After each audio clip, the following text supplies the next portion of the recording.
Hi, my name is Eric, And I'm Alicia. and we're the owners of the New Haven event space here in Mill Creek. With Halloween just around the corner, we decided that it is time to speak the truth behind the Haven. Yeah, we've been working here for about a year renovating the place, and it apparently sat vacant for about 7 years before we got here. We don't know why, we can't explain it. The previous owners couldn't tell us anything, but it sat here for 7 years, and we have a feeling now that we know why. We're pretty convinced that it's haunted, and there's reasons we think that. We've had several experiences here, everything from cold air rushing through in the middle of the night, things dropping from the ceiling. We've had physical touches, each of us, we've both had it, and we feel a dark energy here. And even though we've been working hard at this, we can't deny that there's something here. We've been trying to kind of decide whether or not we want to tell everybody because we don't want to scare people away, but at the same time, since it's Halloween, we want to just come out with it and clean our plates.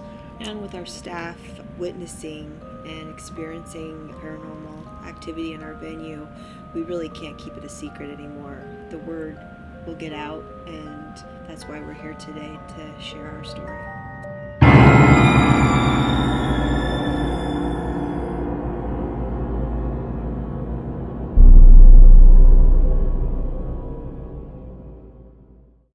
The venue was originally created in 1987 by a Hong Kong developer, and the entire building sits over a giant pond area in the back. As they excavated for the pond in the back, there are some things discovered that we have to try and explain. She found some things in the basement that kind of point to the direction of some pretty dark things happening here. Yeah, I found an old box that was hidden in a spot down in the basement that someone was obviously trying to hide. It had some antiques and some weird objects, and in the bottom of the box there were 3 pictures that showed that there was bodies dug up from the pond.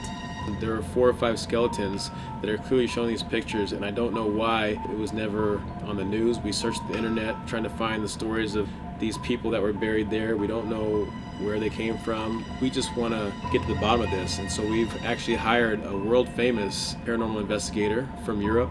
Alicia met with him here in the venue and took him around, and he definitely has felt what we feel. Our employees have experienced the same kinds of paranormal activities and experiences that we have, and so it's time to go ahead and share their testimonials and their experiences with you as well.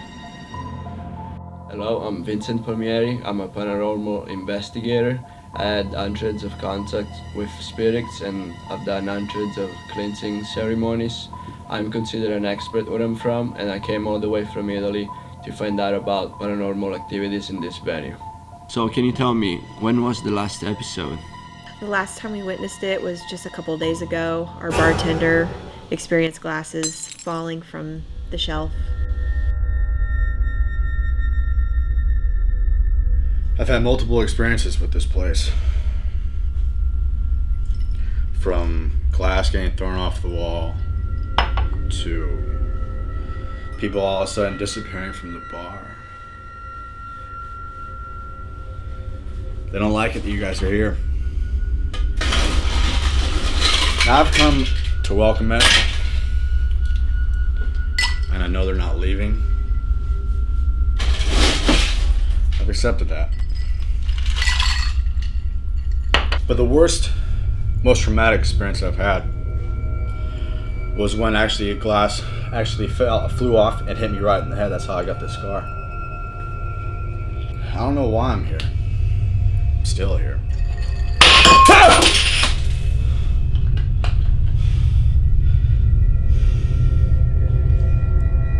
Like that.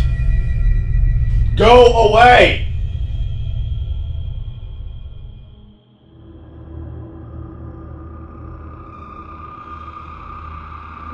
Yeah, that night that I was working, I was just back here cleaning up like I normally do, and then all of a sudden there was this big whoosh of cold air that just went by me, and every hair on my body stood up. And then I heard this slam, and I know it was the freezer door back there, but I was here by myself. And so when I went back there and I opened up the door, there was nobody there. I was so freaked out. I ran out of here so fast. I didn't know what to do. And I know that there's something in here.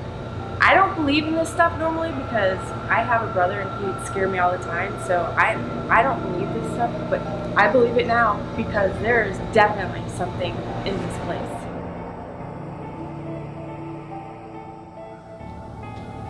I mean, before I started working here, I didn't believe in ghosts, I guess you could say, and now I feel really stupid for not believing. It's the main event or experience that I had. Because before that, I thought people were just messing with me because it's famously haunted, or so they said. There was a guy sitting in the corner table, kind of slumped over, and I went over to check on him to see if he had been waited on. At first, I noticed this really weird smell. And I thought maybe he hadn't showered in a while. He also looked really, really white. And I'm not talking about he needs some sun white. There was some undertone of gray, and he didn't really acknowledge me. I tried to talk to him. I'm like, hey, do you want a drink? And he would just kind of, like this. So I left him alone. I didn't really know what else to do. When I came back, and I'd only been right over there, he was gone. And so I asked the people next to him, I said, hey, where'd this guy go? And they looked at me and they said, who are you talking about? Nobody was there. And I'll never forget that sinking feeling in my stomach because I'd always made fun of people before when they told these ghost stories and whatever, like they wanted attention. But I've never felt the fear that I felt that night. I mean, I asked around everybody. I couldn't bring myself to believe it. I didn't want to believe it. I'll never forget that smell. It was like death. Hi, my name's Chuck Williams. About a month ago, I had a really scary experience downstairs. I'll take you down there if you'd like to go.